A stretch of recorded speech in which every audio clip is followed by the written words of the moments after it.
If you grew up in the mid-2000s like myself, you're likely very familiar with the musical comedy School of Rock.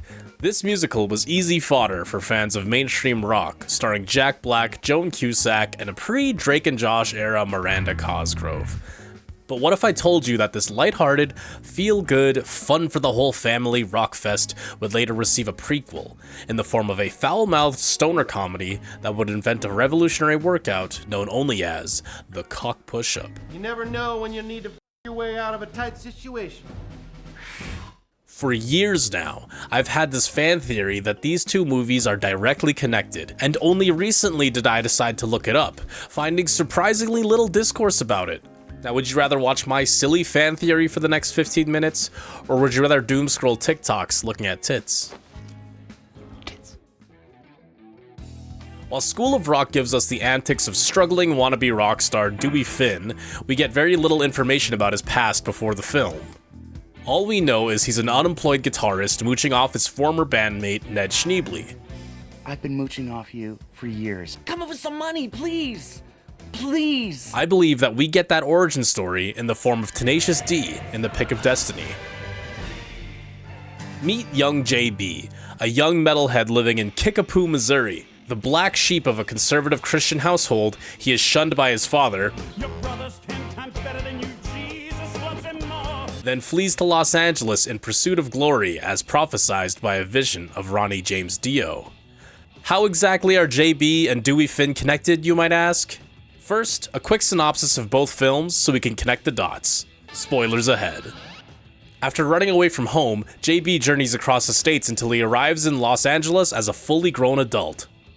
Here he meets Kyle Gass of the Kyle Gass Project, also affectionately named Cage, and also KG Solo Man 5000. And I am to keep it that way. Kyle trains JB in the ancient ways of rock, even setting up this extremely elaborate gig simulator that pushes JB to his limits. Attempting a power slide, Jables falls on and breaks his childhood acoustic guitar, Monster Mash. A voicemail from Cage's mother reveals that he has been lying about his identity the entire time. You lied to me! Kyle also reveals he spent his last rent check on a new guitar for JB. The two man-children then reveal that they have matching monogram birthmarks on their ass cheeks that spell Tenacious D, and vow to pay the rent with their rock. The D performs an open mic night to lukewarm reception. It was okay. You were okay. We were kick-ass. Struggling to write new material, they look to their heroes for inspiration, and Cage notices that all of these historic guitarists are using the same guitar pick. They go to a guitar center and ask about the pick, only for Ben Stiller to tell them that what they seek is the tooth of Satan himself, fashioned into what is now known as the Pick of Destiny. The pick, which grants mystical musical powers, is now stored at the Rock and Roll History Museum. Kyle and Jables head off on their journey to steal it in order to win the local open mic night and pay their rent. After a brief spat, antics ensue, they steal the pick, and more antics ensue. Cage and JB argue about who should use the pick first and accidentally snap it in half. We can't pay the rent because we won't be fueled by Satan. I also noticed this is the only time the film ever refers to JB as Jack. Jack, wait. The open mic host tells them that they don't need the pick to play a great show. Mr. Peanut Butter is revealed to be Satan in disguise, who is now complete again after retrieving his tooth. I am complete.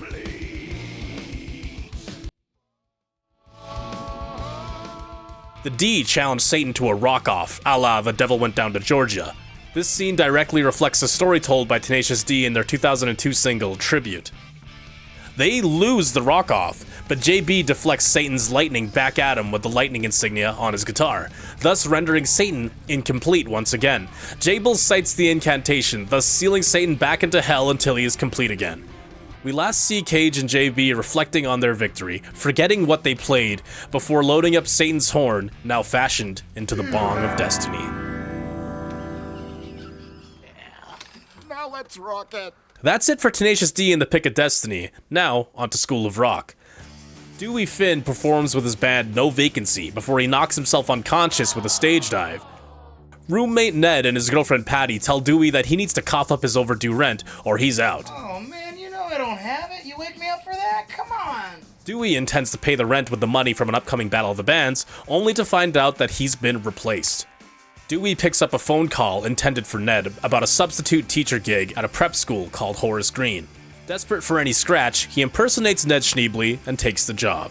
Dewey, masquerading as Mr. Schneebly, proves to be an incompetent, childish, and uncaring shell of a teacher. It isn't until he witnesses the kids in band practice that he gets off his ass and decides to compete in the Battle of the Bands with the Horace Green kids as his new band. Ignited with a passion for music, he lies his way into convincing the kids to focus all their efforts on putting on a great show and hiding their exploits from the oblivious Principal Mullins. Would you like a hug? Shenanigans proceed. Ned's overbearing girlfriend snitches on Dewey, the kids sneak out of the class behind their angry parents, and play the Battle of the Bands anyway. No Vacancy takes the victory, but School of Rock plays an encore. Later, Dewey and Ned convert their apartment into a music school to give these youths the gift of rock. Both characters are incompetent man-children who just aren't well adjusted to reality in most people's eyes. As far as we can tell, neither of them have ever had a real job and can barely maintain friendships. Shut up! What few relationships both men do have, they push away with their weaponized incompetence and general disagreeableness. However, despite this, once they have a goal in sight, both men become incredibly productive, focused, and determined, to a point of becoming nigh unstoppable. We see this with JB planning the heist on the Rock and Roll History Museum, and with Dewey becoming the greatest music teacher ever with the Battle of the Bands in mind. I will say, however, that Dewey seems to have a greater musical prowess than JB. Not only does he show incompetence with both the keyboard and the drums, but he's able to compose for an entire band. The last time we see Jables try songwriting, it fails miserably. Higher notes, higher notes, higher notes, higher notes, higher notes, higher notes. Can you play any higher notes? Sorry, I didn't mean to yell. That is, until the D smokes up the BOD and writes the POD. 'Cause it's a pain, a destiny child, you know it. Dewey's failed stage dive attempt at the No Vacancy show is a lot like JB's failed power slide during the gig simulation. Dewey displays a few behaviors reminiscent of Kyle Gass, perhaps things he could have learned from being friends with him. Patience, young grass smoker. Firstly, the way he teaches these kids and motivates them with false promises of grandeur is much like how Kyle lied about having industry ties and giving Jables a shot at being in the Kyle Gass project. He even takes the time to teach the kids about stage showmanship, much like Kyle taught JB about the power slide and, of course, the cock push-up. The cock. Use the cock. You could even say that Dewey was so comfortable with impersonating Ned Schneebly because it was already normalized in his brain after seeing Kyle put on an entire false persona in Los Angeles. They even both do an equally terrible job of hiding it. A few things that set JB apart with Dewey is his obvious childhood trauma and his understanding that he has not had a proper upbringing. I'm just a baby.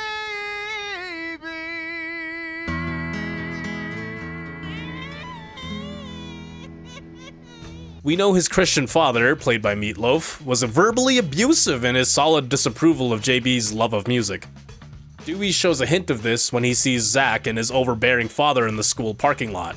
He takes it so personally that he teaches Zach how to deal with that aggression in a healthy and creative manner, while simultaneously sticking it to the man.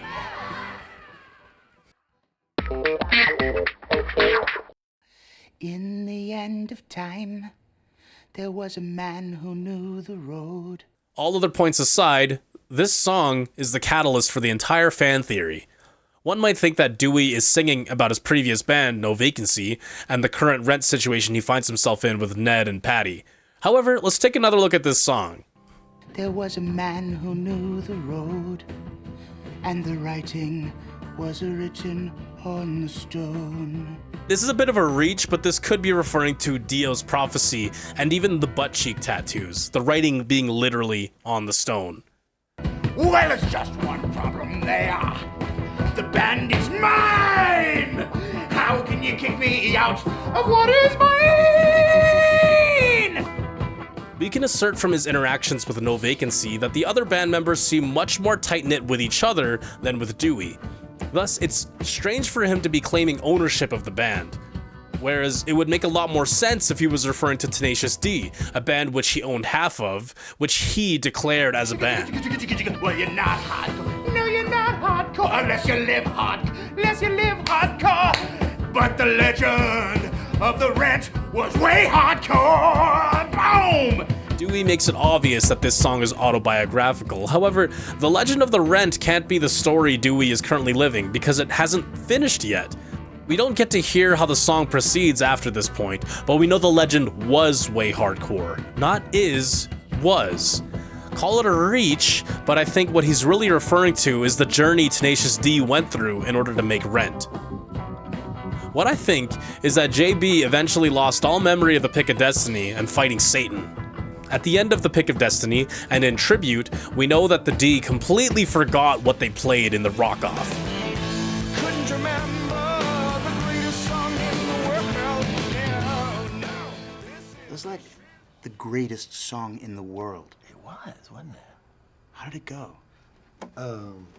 Additionally, based on the legend as told by Ben Stiller's character, the great musicians who use the pick don't seem to regard it with any value, though they maintained some semblance of its mystical powers as they passed it on. Perhaps, over time, and after a few too many hits of the BOD, Tenacious D eventually forgot that it was a mystical, satanic artifact granting them magical, musical powers. This is why Dewey doesn't have any specific imagery in mind regarding the legend of the Rent, just vague poetry about prophecies and being hardcore, and perhaps getting kicked out of the band that was his.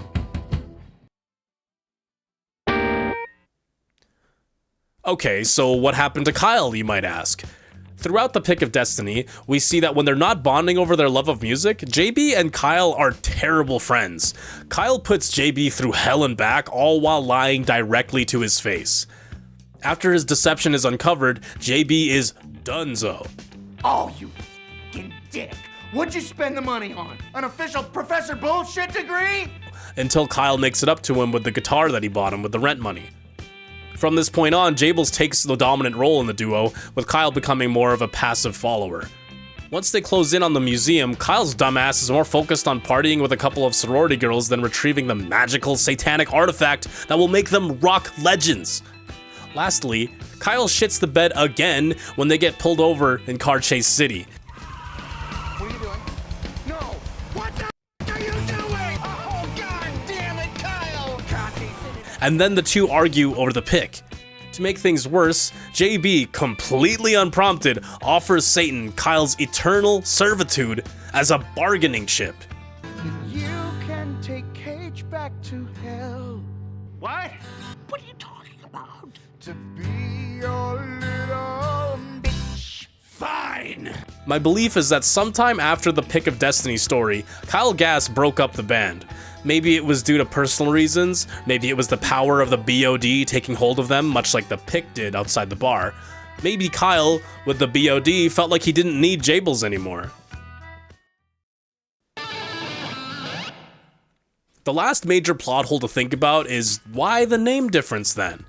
Well, it could have something to do with the fact that he broke into the Rock and Roll Museum, could have something to do with KG, maybe it has to do with further distancing himself from his family. Either way, what we do know is that JB, or Dewey, basically lives off the grid. He's probably never signed a lease, the van he owns is probably under Ned's name or was bought off of a different band member. There's a good chance that he's never paid taxes, and he doesn't even know his social security number. So whatever name he chooses, as far as he's concerned, that's his name now. One last implication about this fan theory that I really like is that Ben Stiller's character says that the pick reappeared at the beginning of the blues era. This implies that the rock and School of Rock does come from Satan.